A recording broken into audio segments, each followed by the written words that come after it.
अथ त्रिंशोऽध्यायः 30वां अध्याय। ऋषियों का शिव तत्व विषयक प्रश्न। ऋषिगण बोले, शिवजी के चरित्र अद्भुत, गोपनीय, गहन तथा देवताओं द्वारा भी दुर्विज्ञेय हैं। वे हम सभी के मन को मोहित कर देते हैं। शिव और शिवा के विचित्र चरित्रों के आधार पर भले ही लौकिकता की प्रतीति हो, पर वस्तुतः उनके नित्य संबंध में किसी भी दोष की कल्पना नहीं की जा सकती। लोकों के सृजन, पालन तथा संहार के कारण स्वरूप ब्रह्मा आदि भी निग्रह अनुग्रह को प्राप्त करते हुए शिव के वश में रहते हैं। शिव जी किसी के भी निग्रह तथा अनुग्रह पर आश्रित नहीं हैं, अतः उनका ऐश्वर्य भी किसी के द्वारा प्रदत्त या कहीं से आया हुआ नहीं है, यह सुनिश्चित है। अगर शिवजी का ऐश्वर्य इस प्रकार का है तो उसे स्वाभाविक रूप से नित्य सिद्ध स्वतंत्रता का ज्ञापक समझना चाहिए, जबकि ऐसा नहीं है, क्योंकि नित्य स्वतंत्र सत्ता आकार के अधीन कैसे हो सकती है।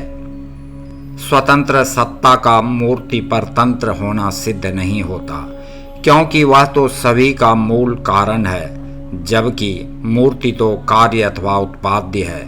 ऐसी स्थिति में मूर्ति को भी हेतु रहित या नित्य मानना पड़ेगा। परम भाव तथा उसे पृथक अपरम भाव, इन दो भावों की सर्वत्र चर्चा की जाती है। ये दोनों ही भाव परस्पर विरुद्ध होने से भिन्न भिन्न आधारों का आश्रय लेते हैं। ऐसी दशा में परम तथा अपरम भाव की स्थिति एक ही अधिकरण अर्थात भगवान शिव में कैसे संगत हो सकती है। परमात्मा का परम स्वभाव निष्कल कहा गया है, तो फिर वह सकल किस प्रकार हो गया, क्योंकि स्वभाव में तो किसी भी प्रकार विपरीतता होती नहीं है। यदि कदाचित परमात्मा अपनी इच्छा से स्वस्वभाव से विपरीत स्वभाव वाला भी हो सकता है, ऐसा कहें तो वह ऐश्वर्यशाली परमात्मा नित्यानित्य विपर्यय क्यों नहीं कर देता, अर्थात नित्य को अनित्य तथा अनित्य को नित्य क्यों नहीं बना देता। यदि यह कहा जाए कि सकल स्वरूप मूर्त्यात्मा कोई और है तथा निष्कल स्वरूप शिव उससे भिन्न कोई अन्य तत्व है, तो फिर निश्चय पूर्वक यह क्यों कहा जाता है कि सर्वत्र शिव ही अधिष्ठित हैं, अर्थात उनसे भिन्न किसी अन्य तत्व की अधिष्ठान सत्ता नहीं है। यदि ये कहें कि मूर्त्यात्मा वस्तुतः उन शिव की अभिव्यक्ति मात्र है, तो फिर उस मूर्ति के माध्यम से शिव के अभिव्यक्त होने के कारण निश्चय ही उन मूर्तिमान शिव की परतंत्रता सिद्ध हो जाएगी। यदि शिव अभिव्यक्ति के लिए मूर्ति के परतंत्र ना होते तो उन निरपेक्ष के द्वारा मूर्ति को स्वीकार ही क्यों किया जाता। इससे यह सिद्ध होता है कि मूर्ति से सिद्ध होने वाले प्रयोजन की ही कामना से शिव मूर्ति को स्वीकार करते हैं। स्वेच्छा से शरीर धारण करना परमात्मा के स्वातंत्र्य को सिद्ध करने वाला हेतु भी नहीं माना जा सकता, क्योंकि अन्य पुरुषों में भी कर्म का अनुसरण करने वाली वैसी ही स्वेच्छा देखी जाती है। अपनी इच्छा से कर्मानुसार देह धारण करने तथा उसका त्याग करने में ब्रह्मा से लेकर पिशाच पर्यंत सभी प्राणी समर्थ हैं, तो क्या उनको कर्म का अतिक्रमण करने वाला मान लिया जाए। अपनी इच्छा से देह निर्माण तो इंद्रजाल के समान कहा गया है। अणिमा आदि सिद्धियों को वश में करने से ही यह संभव है।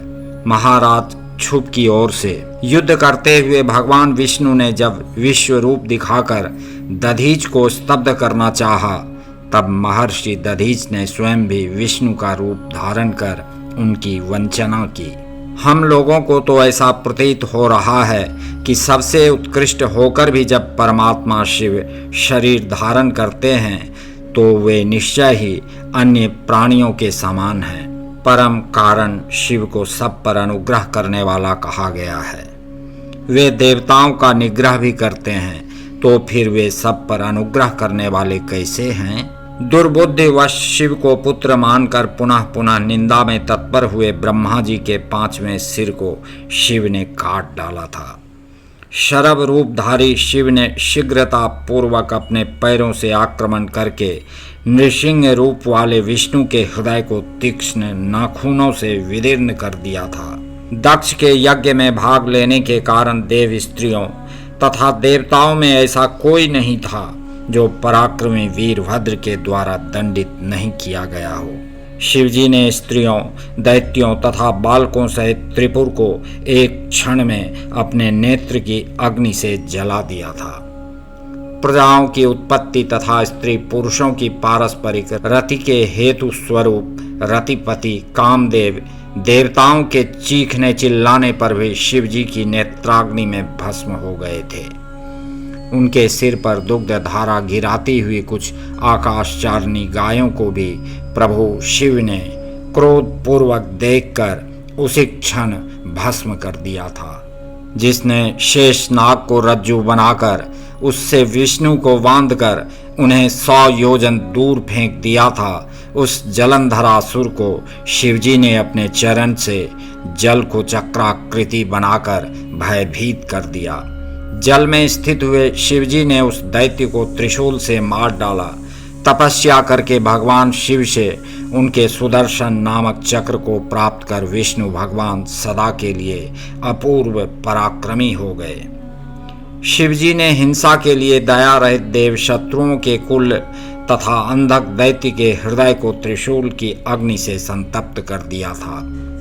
कंठ से कृष्ण वर्णा नारी को उत्पन्न करके उन्होंने दारुक का संहार कराया और गौरी के त्वचा कोश में अव्यक्त रूप से विद्यमान कौशिकी का प्रादुर्भाव करा के युद्ध में निशुंभ सहित शुंभ का वध कराया। कार्तिकेय से संबंधित महान आख्यान स्कंद पुराण में सुना गया है।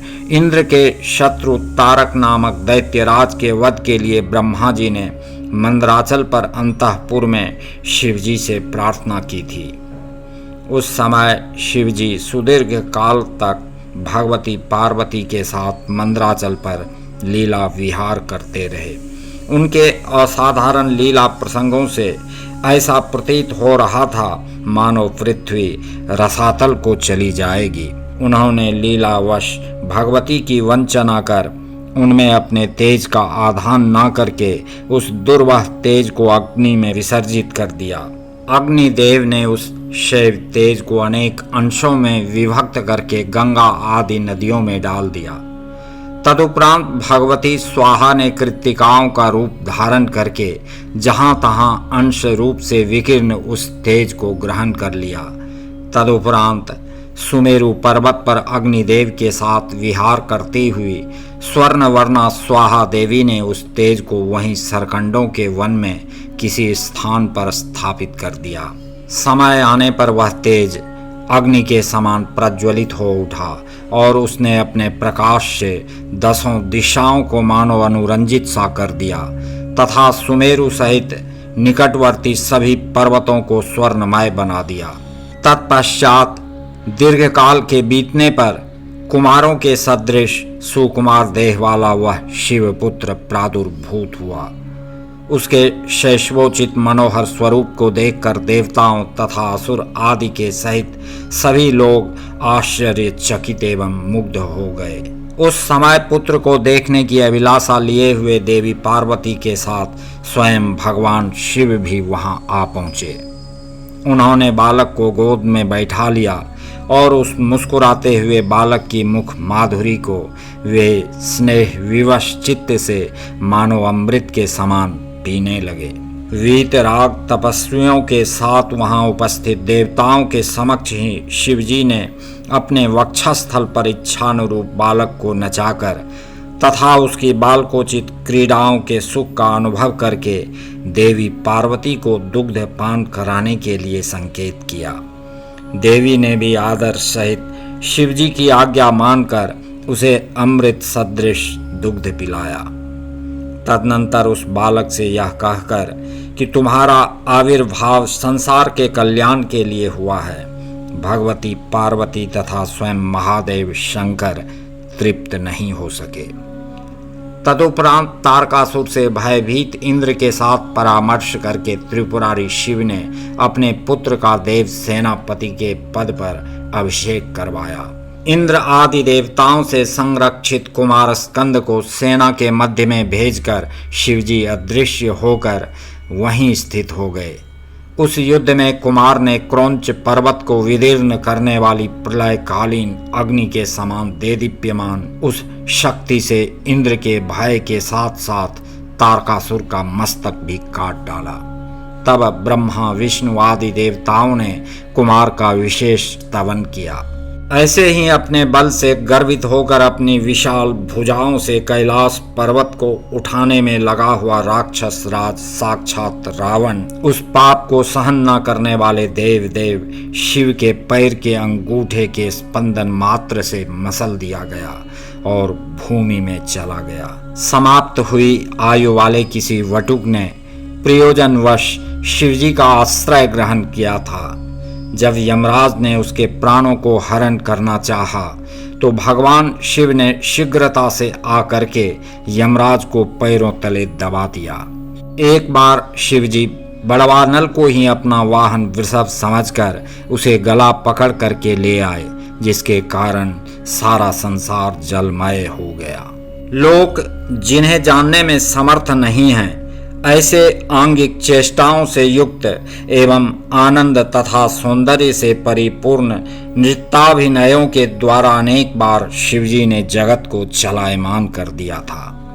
वायुदेव, यदि शिव सदा शांत भाव से रहकर ही सब पर अनुग्रह करते हैं तो सबकी अभिलाषाओं को एक साथ ही पूर्ण क्यों नहीं कर देते?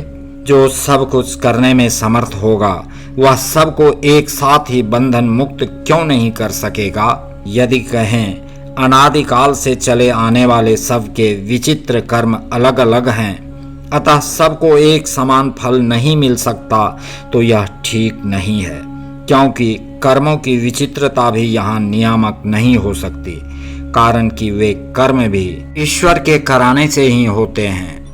इस विषय में बहुत कहने से क्या लाभ?